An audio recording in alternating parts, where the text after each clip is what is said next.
Chapter 1. Lead the pack.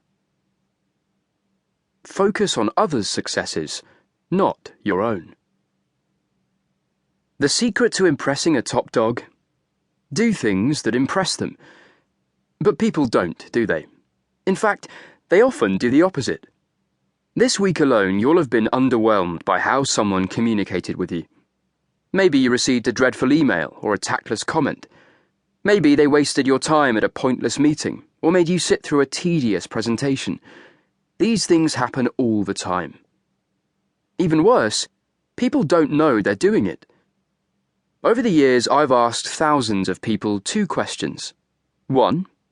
Do you think your communications are generally good? 2. Do you think everyone else's are generally good? People always answer yes, no. In other words, I'm okay. It's everyone else who isn't. This throws up a few points. Firstly, it's mathematically impossible. How can most people be good at something and, at the same time, most people be bad at it? Secondly, it's clear that people don't communicate in ways that impress others. Thirdly, devastatingly, what we hate, we do. This last one sounds weird, but when you think about it, it's the only possible explanation. Since everyone thinks it's everyone else who's wrong, we all must do things to others that we hate them doing to us. For example, you'll hear people say, "I hate watching a presenter use wordy slides. I just end up reading them as he speaks.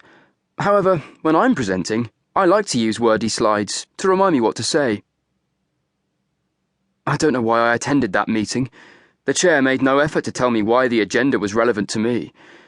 And now it's time for me to chair my meeting, so let's crack on with my agenda. I have only 2 problems with my inbox: finding time to create my beautiful emails, and being forced to read everyone else's rubbish ones." There is a huge positive to this. Since most people don't communicate well, it's relatively straightforward for you to stand out from the crowd. A brilliant opportunity for you. Or, of course, for them, if you choose not to improve. Want to be better with people? Learn from the masters. Dogs. This sounds weird. Bear with me. We can learn much about interacting with others from the way dogs relate to their peers.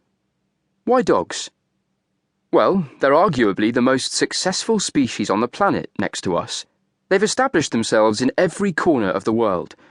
They're in our homes, in front of our hearths, in many cases on our beds. They demand and get walks, toys, treats, blankets, and food. There are millions of them already, and their population is on the rise. Not bad for creatures who look bemused when the squirrel they're chasing climbs a tree, or, like the legendary Fenton, when some deer don't fancy chatting with you. If you haven't seen it on YouTube, watch it. Very funny. Dogs have domesticated themselves by breeding with other more sociable wolves. Humans accelerated this process by breeding those with the highest level of social skills. So when I look at my dogs, Misty, Brooke, and Elsa, I see 4,000 years of wolf ancestry, with the same instincts and chromosomes.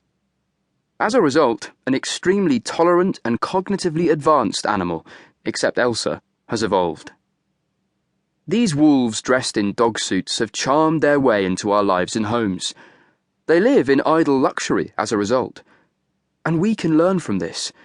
Don't worry, this isn't a book on the psychology of dogs, but I will sometimes refer to the way they interact with their peers, or pack. It's a useful analogy to explain how best to impress others more than you do now. Be the top dog, not just a pack member. Life is like a dog sled team. If you ain't the lead, the scenery never changes. Louis Grizzard. Like wolves, dogs are pack animals. Interactions between a pack's individuals are complex. They occur with a strict hierarchy.